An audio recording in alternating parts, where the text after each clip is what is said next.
Good morning. I'm Ben Ayers, Dean of the Terry College of Business, and it is my pleasure to welcome you to our Terry Third Thursday. We are here obviously at our Terry Executive Education Center. This is the home of our Executive MBA programs as well as our Professional MBA program as well as our Exec Ed services. And so it's my pleasure to welcome you on behalf of the college and our alumni. This is a great event that we get to have each month. I really do appreciate the Alumni Board for their efforts in organizing this and bringing great speakers to this event each month. So I'd like to thank our Alumni Board for their help. I'd also like to thank our sponsors. We are fortunate to have the Bank of North Georgia as our corporate sponsor, so please join me in thanking them. As well as our two media sponsors, Atlanta Journal-Constitution and WABE Atlanta Public Broadcasting. So please join me in thanking them as well. Our upcoming events next month, we'll have Egbert L.G. Perry, Chairman and CEO of the Integral Group, LLC. And then in November, we'll have Frank Blake, former Chairman and CEO of Home Depot. So I hope that you'll join us both next month in November as well. A lot has happened since we last were together in August. So just some updates from the Terry College. We announced our placement rates a couple of weeks ago and thrilled that each of our programs had a placement rate above 90%. Our full-time MBA program had a 93% placement rate within 3 months of graduation. Our undergraduate program had a 97% placement rate. Our Masters of Accounting, 97%. And our business technology master's program and marketing research were each at 100%. And so we are thrilled about the opportunities that our students are receiving. And thank you for your support of our programs that help make this possible. Last week on Friday, we had the pleasure of dedicating the 3 buildings in our second phase of the business learning community. I know many of you were there. We had the opportunity to dedicate Amos Hall, Benson Hall, and Moore Rooker Hall. And we also had the opportunity to break ground on our third phase, which is the third and we think final phase of the business learning community. There'll be 2 buildings there, and we're actually beginning construction in a little bit less than 2 weeks. So when you're back on campus soon, in early October, you'll see a lot of dirt that's being moved for our construction. We'll finish up those 2 buildings in April 19 and then have the pleasure of dedicating those in fall of 19. And so I want to thank each of you for your incredible support. If you have not seen Correll Hall, Amos, Benson, and Moore Rooker Halls, please come to campus. It is a source of pride for us, and our students are really enjoying the new space. Without further ado, it's my pleasure to introduce today's speaker, former president of CSX Railroad, Clarence Gooden. Clarence retired this past February after 47 years of service with CSX. Prior to his role as president, he served as CEO and chief commercial officer, as well as vice chairman and consultant to their board. He has also held the roles of president and CEO of CSX Intermodal, Inc., and served as senior vice president of sales and marketing at CSX and its subsidiary, CSX Transportation. During his tenure at CSX, he was responsible for generating customer revenue, forecasting business trends, and developing a mode for future growth. Beyond his work with CSX, Clarence is an avid public speaker, frequently presenting at rail industry and other market-oriented conferences. Clarence currently serves on the board of directors of St. Vincent's Healthcare Foundation and has been on the board of a number of institutions, including National Freight Transportation Association, TTX Corporation, and the Florida Chamber of Commerce. Please join me in welcoming Clarence Gooden.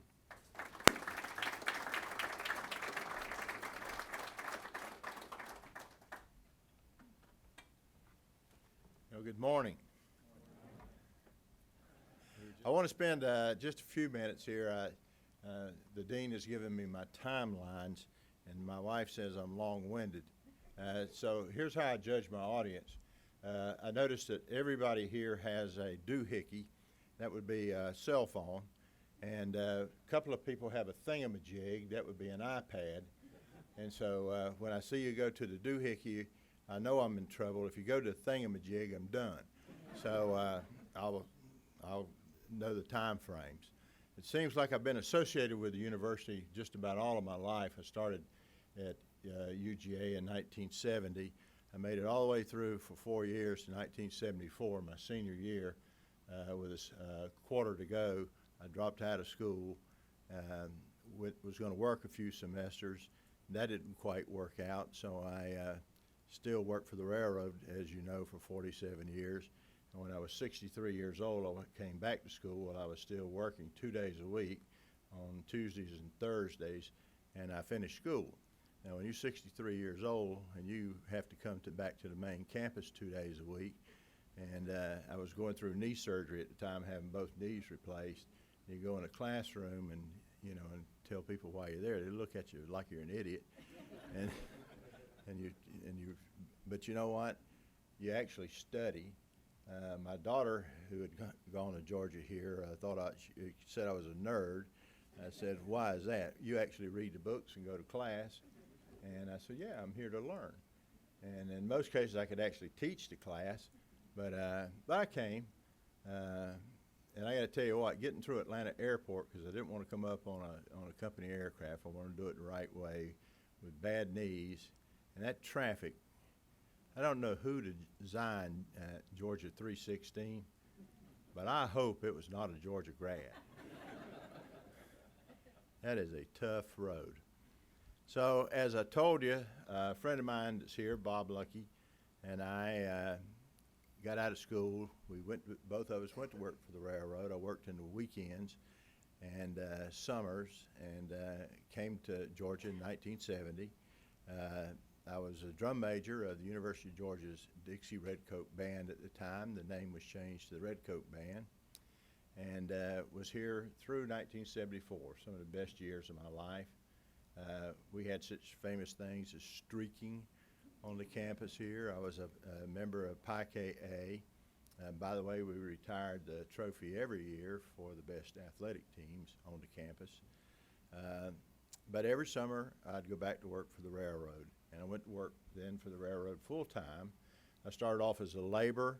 I worked up through the operating department for 25 years in different areas, moving 15 times in 15 different cities with my family until I became the chief operating officer of the company. Then in 1999, when we moved with Conrail and brought in what was then the largest railroad operating company east of the Mississippi River, I became the vice president of network operations. That's the person who runs the railroad on a daily basis. And then I moved back into the commercial side of the business, the sales and marketing side of the business, and I ran each one of our business units. So I ran the coal section of our business. I ran the intermodal section as the president of it, which was the fastest growing segment of the railroad at the time and still is. I ran the automotive side of our business, and I ran the general freight side, and I became the executive vice president of sales and marketing. So I ran both the operating department at one time, and then I ran the sales and marketing department at one time. So it kind of gives you a flavor, and I think that's important that you can do that. It gives you a flavor of what can your business operate and actually do for a living. And then how can you sell, and how can you market that, and how can you put those two pieces together. And then I became the president of the company, and so you can use all those different things that are involved, as well as the public-facing parts of it, to pull together all the pieces of it. So that's essentially been what my career was all about. And I got to tell you, I loved every day of it. I had some good days and I had some bad days.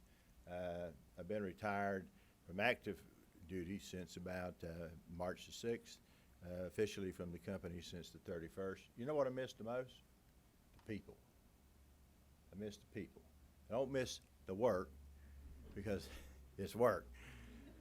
But I actually miss the people as much as I miss anything in the world, because people in any business, in my view, make the difference. They're the people that actually do the work. And you know, I tell my daughter who works today that you know, there's three important principles that you never lose sight of when you're managing people. You do the right thing by people. You do it the very best you can. How do you measure it? you'll know what the right thing is. You're hard to tell you. You do it the best you can. Now, you're going to have some good days and bad days. And you treat people the way you want to be treated. And you follow those principles all the time. And you're going to be successful because you've got to have people to do the work. You can't do it yourself. And people will respect you for that. Oh, I got one on a doohickey. I'm losing the crowd already. But you put that doohickey down. Your mama didn't let you take that in the restaurant.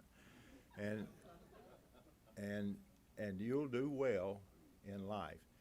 Now, the downside of that for somebody that's a hard worker, you know what? And I caught myself doing this all the time. You get a hard worker, they get all the bad jobs because you can depend on them to do the job. You got some individual over there slacking off, you're not going to give them the difficult task because you're over there all the time now thinking in your mind, wonder if that's going to get done. Right? So that's just a little side story about who I am and where I got to. Now, what I want to talk about on the business side is what is happening in the rail industry today, not at CSX, but in general. And I want to talk about the fourth industrial revolution and how it is relating to railroads. So how many people here are familiar with the fourth industrial revolution? Okay? See, you stay off them doohickeys and you'll learn about that fourth industrial revolution. So there's a guy named Klaus Schwab. He's a professor of economics at the University of Switzerland. He actually runs the World Economic Forum in Davos, Switzerland. And about 4 years ago, he wrote a white paper on the fourth industrial revolution. And essentially what he said, you can Google that, by the way, fourth industrial revolution. You know what GTS stands for? If you get in a debate and you don't know the answer to something, you tell somebody, geez, I don't know, GTS. That's Google that stuff. Got it? It's interchangeable. And what Schwab really said was, there's been 4 industrial revolutions in the world, and the first one was water and steam, right? Changed the whole world. And the second one came along with the advent of electric power. And what electric power enabled was mass production, Ford Model T. And the third one came along after that was electronics, transistors, and the ability to automate those mass production lines. And the fourth one is occurring right now in front of you, and it's called digitalization, digitizing of data, digitizing of things that you do. And some of the physical examples of that are 3D technology currently being used on the space station. Future of space travel, I need to build a part. Let me make it with a modified Xerox machine. Biological, the new iPhone 10 using organic LED, OLED screening. It's happening every day in our industry. And it changes how you do business, both in terms of velocity. You ever notice that the speed of change now that digitizing is doing? You get a phone today, you got to get another one tomorrow. The scope, the whole breadth of how things are, the systems impact that it's occurring, and that in turn is affecting your business both in terms of production, both in terms of management, and both in terms of governance in your business. And governance in business today is becoming one of the most important things that you have. A lot of times, particularly in upper management, you spend a lot of time on governance. Can I have some water?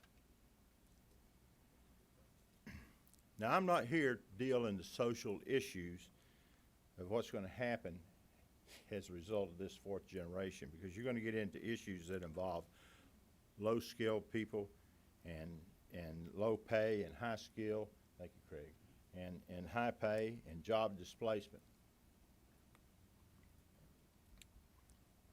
But what I've seen in my business, and remember I started out in business in 1970, so in 47 years, has been what would have been the two biggest changes. And I would tell you that the first has been technology, and the second has been labor. Labor rules, labor changing. When I was a little kid, we had cabooses on trains. Two guys, right? You're just passing by, they'd wave at you. You ever wonder what they did? Sleep. So we got rid of them. We wouldn't let them have thingamajigs. We got rid of them. So let's talk about, there's four big areas on the railroad: maintenance of way, keeping up the track structure, mechanical, transportation, and sales and marketing. So just look at the maintenance of way for a second. And divide it into three areas. How do the analytics work? How does prevention work, right? Doing predictive analytics, basically formed from NASA. And how does productivity work?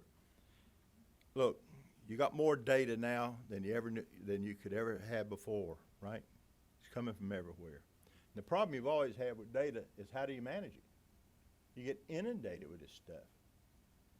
You get so many facts and figures that you get too much data. Have you ever had somebody that you ask a question and the next thing you know how to build a watch? I don't want to know how to build a watch. I just wanted to know what time it was. Just tell me the time, man, and move on. Or you're having a conversation with a friend at a bar, TMI. I don't want to know that. Or you ask somebody a question and they give you the answer to a different question. My wife does it all the time. It frustrates me to no end, but I can't do anything about it. So I live with it and I move on. And so you got to have data, and you got to be able to manage that data. So and it's got to give you more, quality products. So we're taking data today on the railroads, and we're looking at this to manage what is the life of the rail. How long does the rail have? Think of rail in terms of tensile strength. You got a toothpaste? How many times can you bend it before it breaks? Same thing with that rail. You measure rail in Bernal hardness. It's a test. How hard is this rail? Right? And over the years now, it's progressed. What is the life of a cross tie? Okay? Doesn't sound like much, but each one of those cross ties inserted and installed in that track is about $35, $40. There's 3,500 of them to a mile. It's a lot of money. A tie in the north will last you, depending, about 30 years. A tie in the south will last you about 10, 15. Why? Moisture, water. When I was in charge of operations, I used to ask the maintenance away people, and it would infuriate them. Hey, why don't you take a northern tie and put it in the south?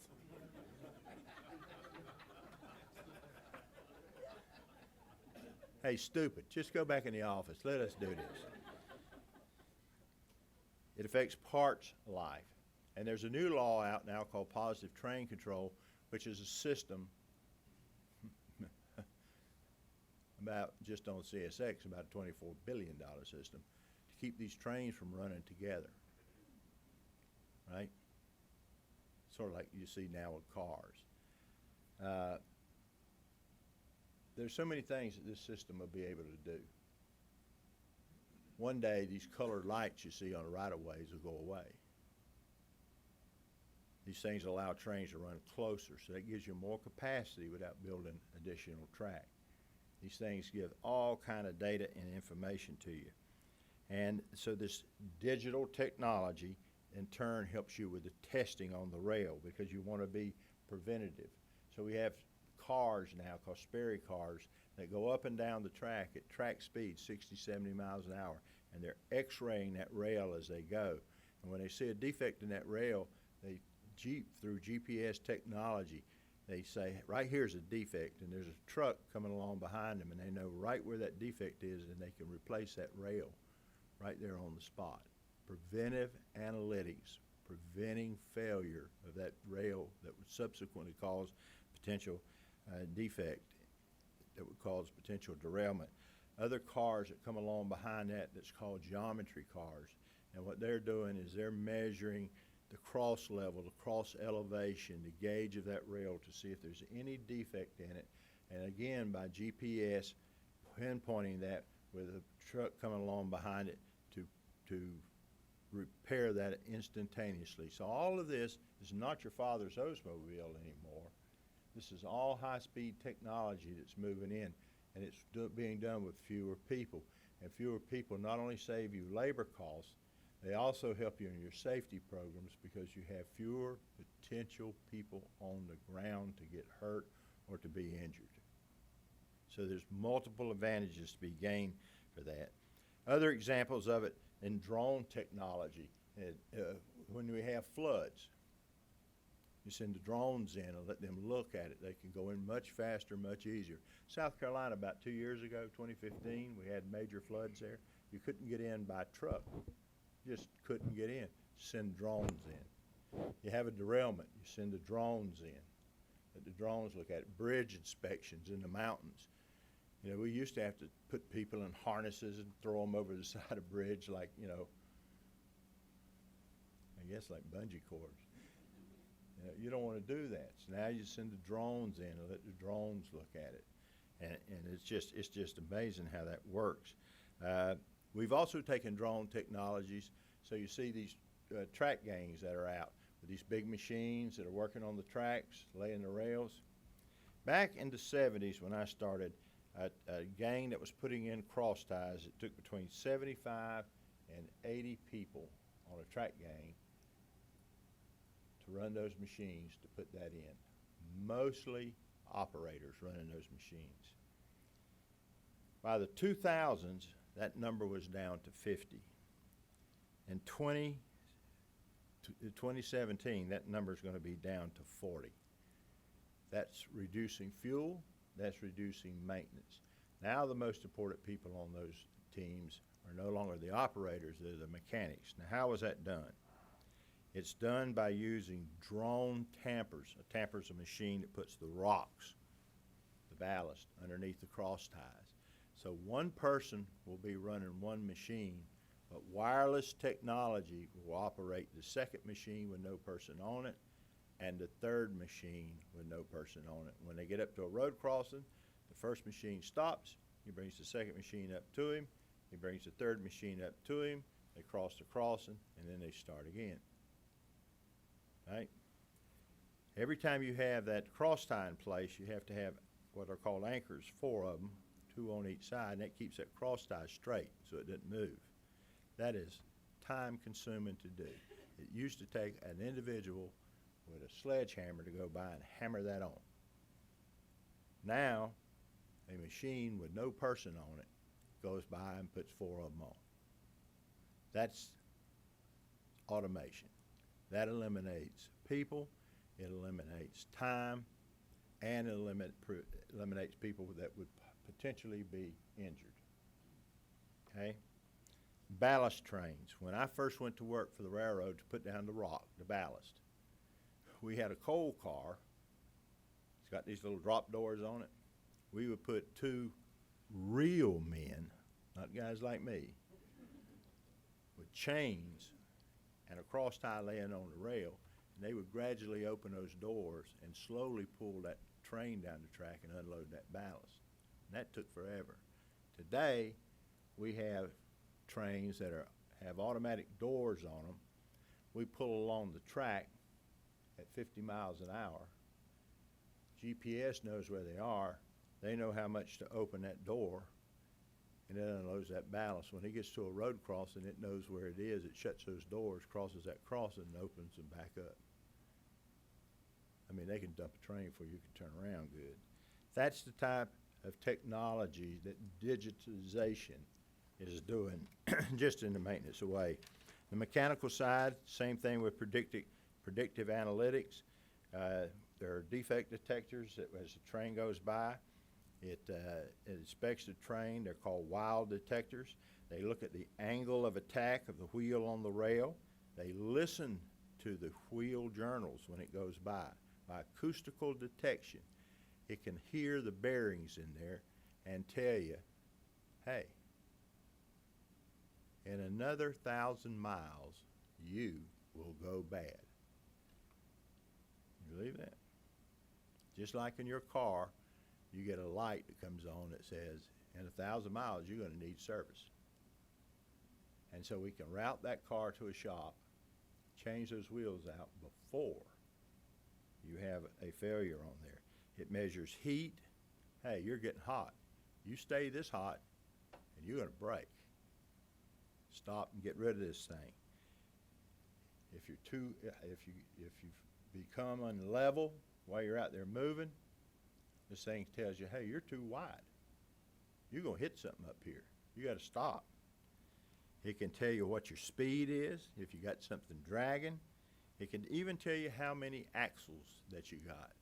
Now, that doesn't sound like you're important, but when you're leaving that yard, when you're making your initial run, that engineer needs to know exactly how long that train is, because there's nobody on the rear of it. Once he knows that, then anytime he's going anywhere and he wants to know when the rear of his train is clearing something, he just pushes a button on the locomotive, and that button then starts measuring, just like your tripometer does on your car, and he knows when he's past that certain point that's behind him. And it also has a measure that on these defect detectors called KIP, K-I-P-S. It's KIPS. Now, it's a mathematical measure. What a KIP is, if you ever pass a train and you hear something going ba-doom, ba-doom, ba-doom, that's when that wheel is out of round. Okay? It's out of round. It's not perfectly round. If you ever park the car for a long period of time up in your mountain home, you'll end up with a kip because the tire will be flat. Well, on a rail, if you got steel on steel and you got a kip, every time that kip hits that rail, is beating that rail, it'll break it. You don't want that. So this thing measures how, if a wheel's out of round, how many kips it's got. And if it gets too many kips per minute, then you got to get rid of it and set it out. And that's how things are predictive. Locomotives now have self-diagnostics on them. These things have, in effect, cell phones. And they can call ahead to the mechanical desk and say, hey, I'm sick. Here's what's wrong with me. And when I get to a shop, you got to fix me. Now, remember how you used to could change your oil and change it, and do this to your car, but you can't do it anymore. The same thing with these locomotives. So now we take a thingamajig, an iPad, and you plug that into the locomotive when it gets to the shop, and it comes in and it does the diagnostics and says, here's what's wrong with me, and here's what you got to go do to fix me. And they already know that in advance, and that way they can have the parts there and speed the process up and make it move more quickly through. In the marketing side of the business, I stole this. Amortization of the marketplace is occurring. Now think about that. In the latter part of my generation, Americans became obsessed with hurry. You ever watched Americans? We got to have it now. We got to have it now. I'm going to drive when I leave from here to Athens, and then I'm driving over to Charleston, which is a mistake, because you can't get to Charleston, South Carolina from Athens, Georgia. I've tried it a couple of times. I rented a car 2 years ago. It was an Infiniti, and I had a Garmin, and the Infiniti had built-in GPS. And my women got in an argument about how to get to I-20. How hard can this be? You go south. I mean, that's the kind of technology you got. So today I'm in a hurry, and I left my radar detector in Jacksonville. And I was thinking about last night getting Amazon to send me one and have it at the hotel by today. But I thought better of that. That's the kind of society we are. We're in a hurry. We have got to have everything right now and not use it. Think about that. We get it to us overnight and we use it next week or next month. that's expensive to do. We've become a society that's so busy and so fast, we want our food now delivered to our house. Let somebody else pick out what we gonna eat. You go down and pick out what kind of ketchup and what size I'm gonna get and all that, and just get it to the house. I might eat it today. I may not. I mean, it's amazing what's happening there. And so it's changing the delivery systems in America in a big way, and it's going to change what happens in transportation. I got to hurry. Let me talk a little bit about bottlenecks and a little bit about globalization. So we got bottlenecks and we got urbanization. What was one of the first results of the first two industrial revolutions? They were major, major results, and they affected society in America in a big way. Urbanization. America urbanized in a big way after the first two steam and electricity events in the Industrial Revolution. Big cities started to happen. Newspapers no longer became political institutions. They became public institutions. Advertising, the penny press, those type things became very important. So now, in the fourth industrial revolution, what you're seeing is globalization, urbanization. People are moving to big cities globally. And so the challenge of that is going to be mass transportation in these large global cities. London, Paris, right? And then if you start looking at globalization of transportation, you're getting into a whole different situation. Ever wonder why FedEx made their European hub in Paris? Why didn't it make it London? Paris has got almost 8-9 million people in the metropolitan area. What's the next biggest city in continental Europe? Rome. You ever been to Rome? It's about 3 million in metropolitan Rome. There's no high-rises, there's no businesses in Rome. There's no other city in Rome, no other city in Europe over about 2 million people. There's no large cities in Europe, right? There's only London and Paris. The rest of them are all small cities. So if you can hub at Paris, and Charles de Gaulle Airport, you ever been there? One of the worst layouts you ever seen. But it's a big airport and long runways. You get to Paris, you can hub to all the other places. If you're in London, the airport's limited. The people in London don't want Heathrow to grow, so there's no place to expand. There's no place to put big warehouses. Plus, you're several hours then farther away from Rome, from Athens, from Bonn, from Frankfurt, from Berlin. So they locate it where they can centrally do that, right? And so you're seeing that happen. Asia is where the growth is occurring. And if you guys that are in international business, your students that are in international business, you get a place and look at where billion populations occur. Concentric circles are where billion populations occur. If you wanted to, you wanted to destroy this planet population, there's only two places you got to bomb. And that is Southeast Asia, around India, Burma, Bangladesh, and Northeast Asia. There ain't much left in terms of population.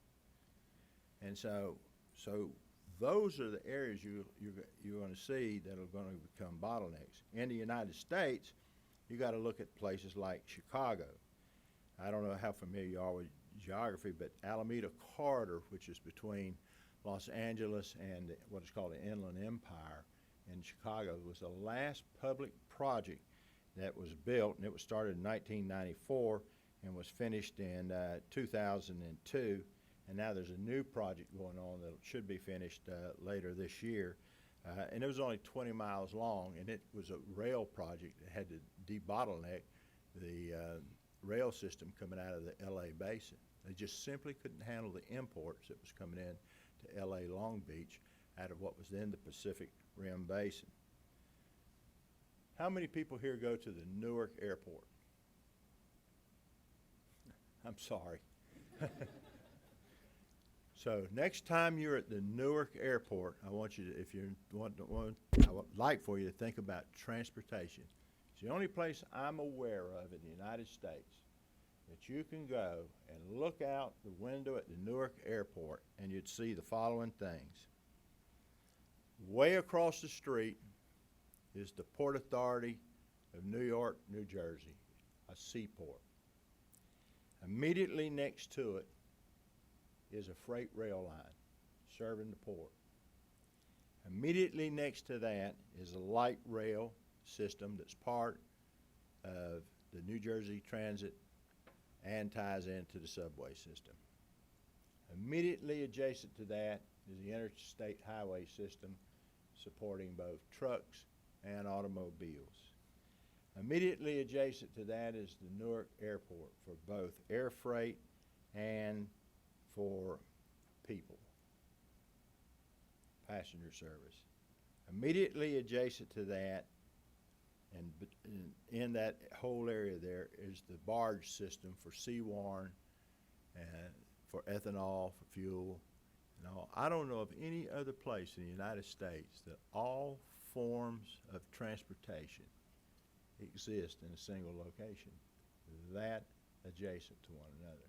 It's a true example of all different forms of transportation.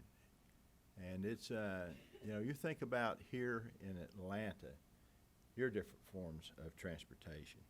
And, you know, you're at a, in my view, at a major junction here in Atlanta. And I'd like to tie that into, you know, we talked about the importance of Amazon and what's happening in the Amazonization. And Amazon announced their second headquarters location they're out looking for. And look at some of the criteria that Amazon said I got to have. First off, I got to have a stable business environment, right? And I thought to myself as I listened to that, now what does that mean? And I listened to the pundits on television. I tell you what, one thing it doesn't mean, New York City said that they were in the running. A 6% city tax is not a stable business environment, so let's just rule that out. One of the things they said they needed was an area in which to expand. Anybody been to Manhattan? How about Queens? Want to talk about the Bronx? How about Brooklyn? Where are they going to expand? So I just crossed them right off the list. Stable business environment. They need urban technical talent. See, I think Atlanta's got a stable business environment. I think you got urban technical talent here. You got Georgia Tech. I know that's a bad word. I got it. But you got technical talent here. Yeah? You got to have a city that's got big and creative thinking. They have somebody that's willing to take a chance, somebody that's willing to take a risk, somebody that's, you know, devoted. Now, there's some other cities that fall into that category. So you got competition there. You got to have a city that's got mass transit. You got mass transit. I don't personally know how good it is, but you got mass transit. Mass transit becomes important. You got to have an international airport. I happen to think Atlanta Hartsfield is one of the better airports in the country, and I fly in and out a lot of them a lot of times. And there's a few of them I would be caught dead in if I could avoid them. And you got to have universities. You got one of the best university systems anybody's got. I mean, it don't get any better. And you got them close by. And if you got mass transit, or if you got accessibility to these things, it works. Those are the things that one of the largest corporations that employs over 300-something thousand people is looking for. And you got a good climate. A friend of mine is the president of United. I fly them every now and then, hoping I'll get beat up. I shouldn't have said that. Get a free ticket. But seriously, one of his issues is that his major hubs are in northern climates. And that's a problem for him because the planes get hung up. An advantage that Delta has is some of their major hubs are in warmer climates. It gives them an advantage. So that gives Atlanta an advantage. I know it rains every now and then, and one time it froze and you had 4 dump trucks. I got it. But that doesn't happen often. And so I think it gives you a major advantage. There's a website, if you get an opportunity, now you get out your thingamajig and write this down. It's PricewaterhouseCoopers, pwc.com, and the subsection under it is The Future of Work, A Journey to 2022, the Urbanization of the Globe. The Future of Work, A Journey to 2022, Urbanization of the Globe.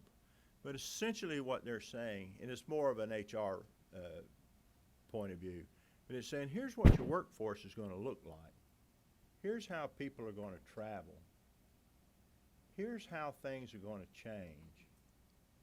And here's how you're going to want to change your workforce to adapt to the needs, to how things are changing in this 4th industrial revolution and how the world is changing. And then ask yourself, how is my company adapting to that? What am I doing to adapt to that? And for us people that are getting a little older in our careers, I'm talking to you guys that are 45 and 50 now, and 55, not the old guys like me, you better figure out how you're going to stay young in the mind and how much you're willing to change. And how many of you know what a mime is? Ask yourself that. Because if you don't know what things like that are, then you're not keeping up with what the times are. Here's how I try to do it. I try to spend time with young people. I try to find out what they're doing. I went on Amazon and I bought the Mime game. In fact, I just played it Saturday night after a few hundred drinks. I didn't do too good, but I'm gonna play it again. And I try to, understand why is it that you think the way you think and I think the way I think. Why do you think you're right and I think I'm right? And how do we get to where there's accommodation? I wish politicians would do that. The place would be a lot better than it is today. And how are people adapting to different workplace conditions, working from home? I can remember when I was in general management, somebody said, how can I work from home? And I looked at them like, have you lost your mind? You have your pajamas on working. You can't do that. To where it's an acceptable norm in some industries. Now, you can't drive spikes from home. So you got to use common sense with some of this stuff. But you can program computers. You can answer legal briefs, right? That's my thing. I'm ahead of time. Emma? Want to ask me some questions? Hello, sir. Thank you for taking the time to come speak with us today. I have a question about, and there's a lot of facets to this. I don't understand a lot about rail, but you guys own a lot of real estate, or at least have the rights to land that connects cities. Do you see it as an opportunity? For instance, we have a flooding in Mississippi, and then we have a drought in the West. To be able to lease the space, connect cities through y'all's rail lines, and have it all come together to where, I'm guessing it's the shortest route. Somebody's looked through there. Do you see us as becoming more connected in these ways, and that y'all have actually the advantage over here into the future of connectivity of our cities? Of people, More resources. Just the fact that we have needs in these disparate regions and that y'all have the actual, I think it's not a land lease. Do y'all own the land or do you? I don't know a ton. That's why Right, I'm asking right. you. well, let me see if I can address that from two ways. The rails own the land, and they own it two ways. We own it either fee simple, we outright own it, or we own it under lease rights in which the land is leased in perpetuity as long as it's used for rail. If it's no longer used for rail, it reverts back to the original owners. I just made a gross oversimplification of a very complex issue. So that answers ownership question. We do connect with Western carriers and move a lot of, business back and forth all the time. I mean, it's what we do. From a passenger standpoint, people standpoint, not much. It's all under Amtrak. I just meant resources. For instance, are you able to then lease out your lines if there was a, I just see it as an opportunity We don't lease out the lines. for the space near them? No. Well, we don't own the space near them, usually. We sold most of that years ago.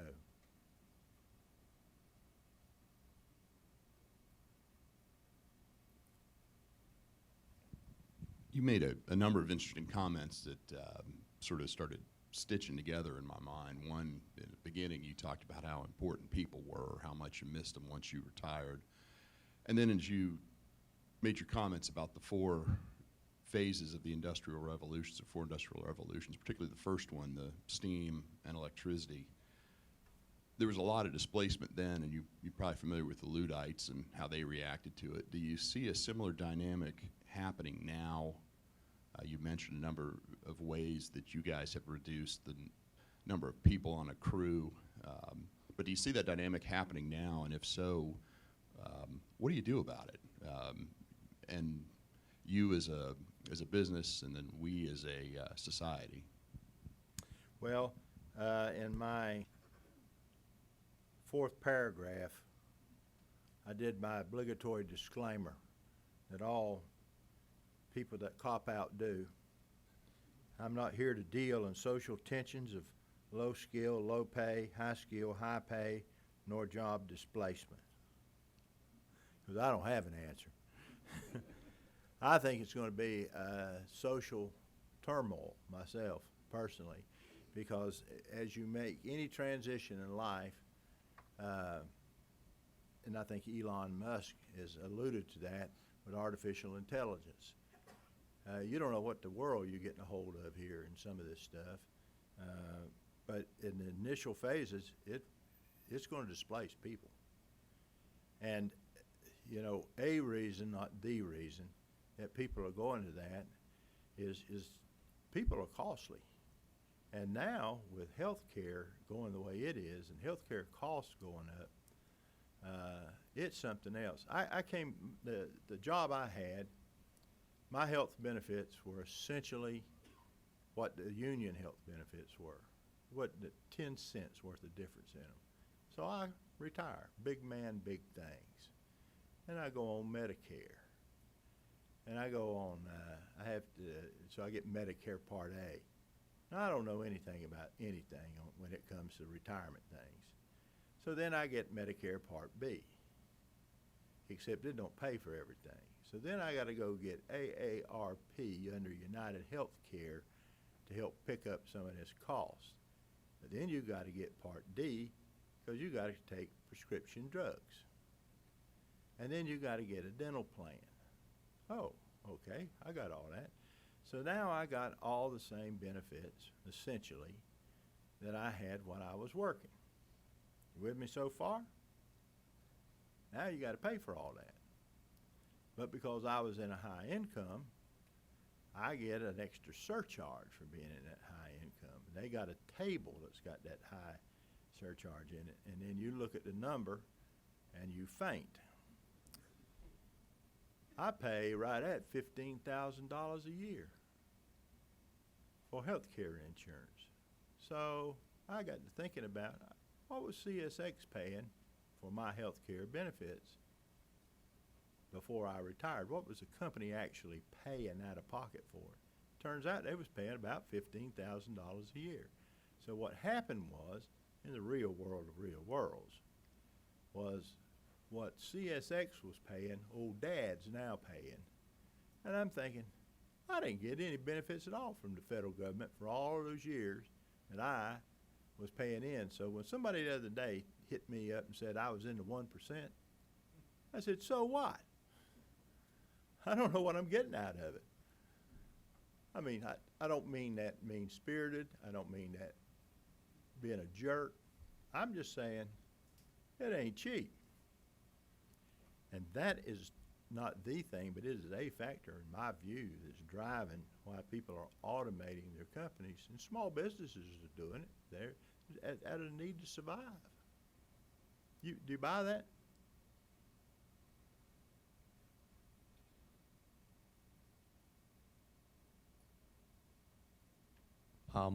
What are your thoughts on Hunter Harrison? I can't go there. I think, look, man's got a track record. He turned 3 companies around. You know, you can't deny that. And so that part I think is very good. He's got a stock price at CSX up from $36 to $52.80 something yesterday. So that's been good for the shareholders. And I wish him all the best things in the world.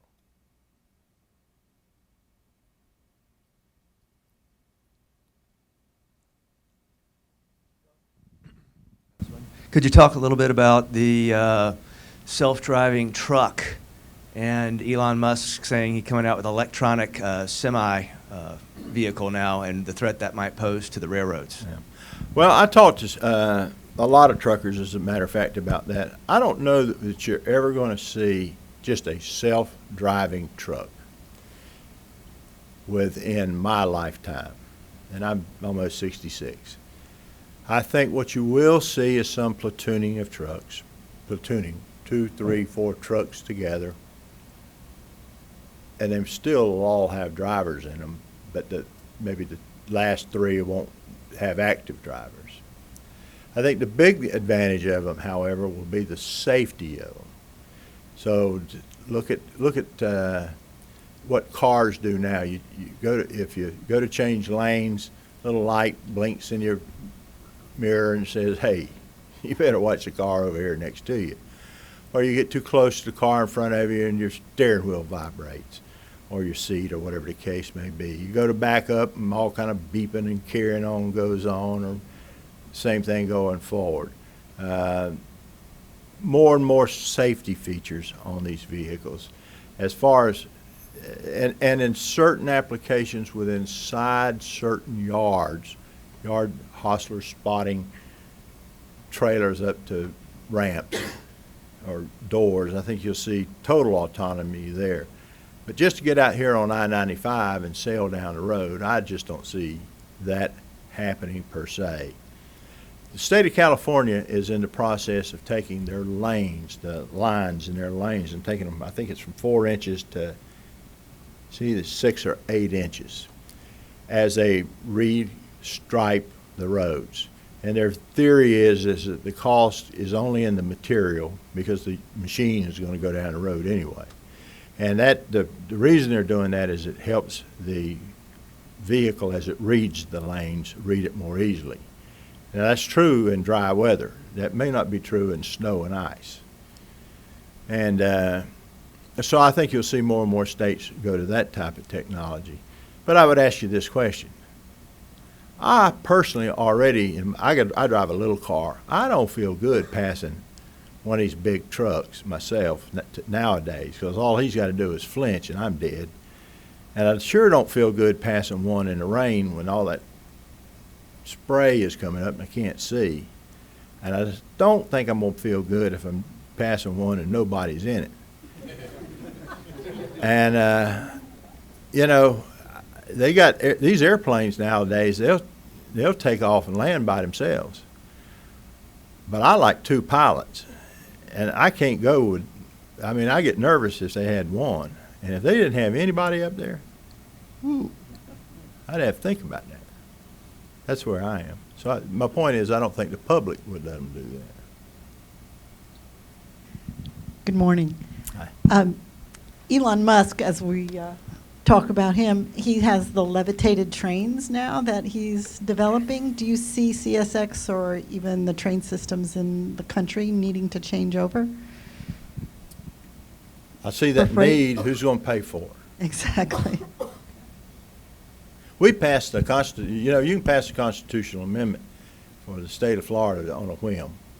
So we put one about 3 or 4 years ago on the ballot in Florida about putting on a high-speed bullet train, 200 miles an hour from Tampa to Orlando to Miami. It's going down the middle of the interstate. It passed. And then they got the bill. So it passed, and nobody funded it.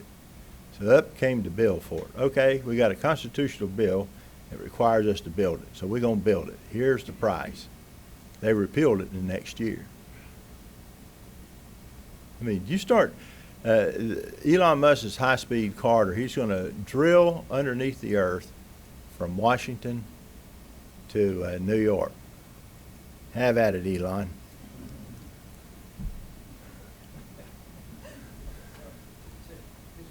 Another question too. I know that the London Underground is a public-private partnership. Do you see that y'all could even be taken over at some point in a way that it can be, you can take away the risk and even raise more money, and that there's going to be yeah, well, they have shareholders now, so I guess maybe there is no advantage because you're not private. I mean, you're not a public entity currently.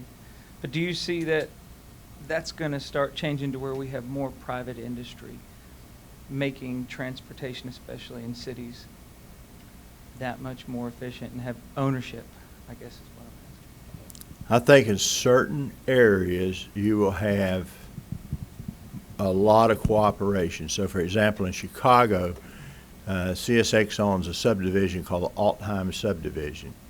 And they got the city today wanting to look at purchasing that to run another line out to the O'Hare Airport.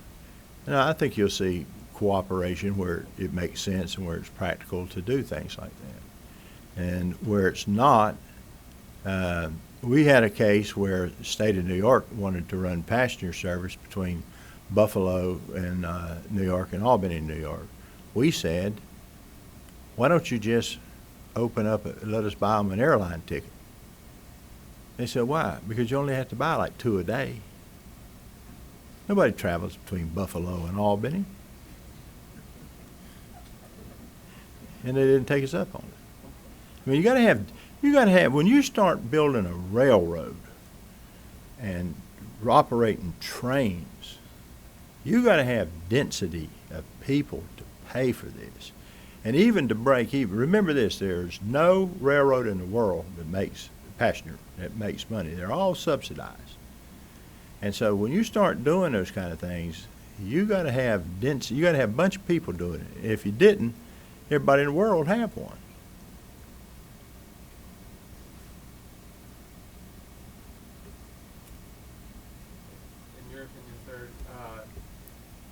In your Call me opinion, sir, so you getting me old again. in, I know. I'm trying to learn from him. in your opinion, as the world globalizes, and you kind of alluded to it in your Newark example, do you believe it's more important that the trains connect to ports or to inland cities where there might not be another mode of transportation to get into those larger cities that might be inland? Freight or passenger? Either. Probably freight, because passenger you would just fly. Yeah, good. I like you. I think it's going to be more important for freight. Now, let's use specific examples of that. Give you 3. Use different continents with different goods. So in South America, you've got huge commodity crops, corn, principally in Brazil, and soybeans, principally and to a lesser extent Brazil, and main crops in Argentina. They have put in limited now rail capabilities. So to move those crops to the port for export, they really need rail capabilities, and they've really developed them. And that has put them now in competition with the United States, who for years and years and years control those commodity crops, and has made them a major player. So the it's because it's a commodity, right? So the commodity prices now can easily be not manipulated but set by those countries as much as America can set them. Now let's contrast that to China. China, which is principally a consumer products as opposed to agricultural products country, produces all these consumer products, guess where? In the coastline, all along the coastline, from Shanghai down to Guangdong province. Why? Because they had no inland transportation. Everything had to move in containers, and they would have to put it on little boats, and bring them down the Yangtze or the Yellow River. Literally, you probably don't know this term, but literally do what they call mid-channel loading. So they would get them out in the middle of the harbor on these little boats. They would take a boom off of this great big container ship, swing it out, put chains on these containers, pick them up, swing them around, and put them on these ships. I don't know the fatality rate, but it was high. You get hit in the head with a chain, you're dead. And it happened all the time. I used to go over to Hong Kong a couple of times a year, and I'd see these people out here doing this. I go, you got to be kidding me, man. And I mean, seas would be rough. And this guy right back here was in the Merchant Marine. He can tell you about it. I mean, it was crazy what was going on because they had no inland transportation. So now China has been embarking for the last few years on a big inland transportation system, but it's mainly been to move people. So I think that would make a difference in their freight systems. Thank you. Could you elaborate a little bit on kind of the competitive dynamic in between the railways and what that looks like? Because obviously they're segmented across geographies and things like that. So I'm just kind of curious what that looks like. Well, there's in the U.S. in the continental U.S., not North America, there's 5 Class 1s now, 2 in the West, 2 in the East, and then there's one in the Midwest, the Kansas City Southern, which goes into Mexico. So essentially you have a duopoly in the East and a duopoly in the West. They compete north, south, east, west, regionally on each side of the Mississippi, and then they compete as 4, if you will, like an X, east-west. They're governed by the STB, so they're regulated in the sense that they can't price gouge. So there's a number that governs that. It's 180. So their revenue to variable cost, in theory, can't exceed 180%. Generally, it runs around 320% with rate cases. It's not a very good answer for you, but it gets much more complex than that. Morning. What would you say, you've spoken a little bit about some of the challenges and threats to the industry, whether it's, data breaches we see all the time or globalization. What are some of your concerns or greatest, challenges for the industry going forward? For the rail industry? Mm-hmm. Well, I think when I was in the operating department, what kept me up at night was a terrible accident and loss of life, particularly with hazardous materials. So you get in downtown Atlanta and you have a car chlorine turnover and breach, you killed a lot of people.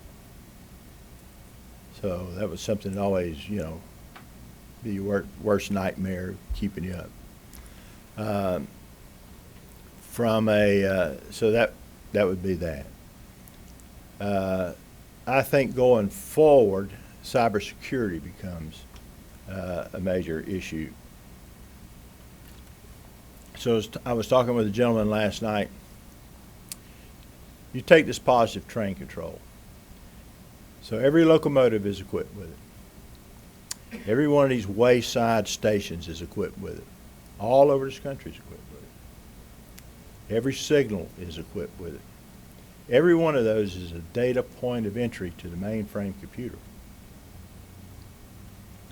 Breaching that system would not be hard to do for a terrorist to go in there and disrupt this whole thing. You start shutting down this rail network and you're hauling what feeds America. Now, it may not be feeding you today, but the stuff that's going to feed you a week from now or 2 weeks from now, it's on there. It may not be in the can yet, but it's headed to the can. And you can't let that happen. So I would say cyber.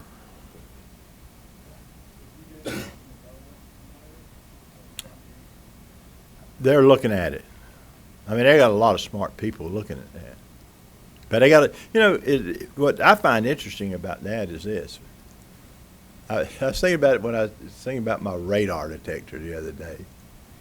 So they got these radar detectors now that can detect radar, the cops after you. You know what the cops did? They got this instant on radar. So it doesn't matter how smart you are, there's always somebody a little smarter. You know?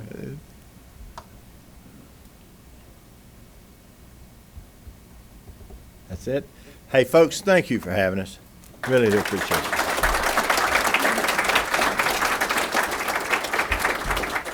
So, Clarence, it's our custom to provide a nice red and black sculpture. This is by Loretta Eby to commemorate your speech today. So thank you so much for spending the time with us this morning. Thank you.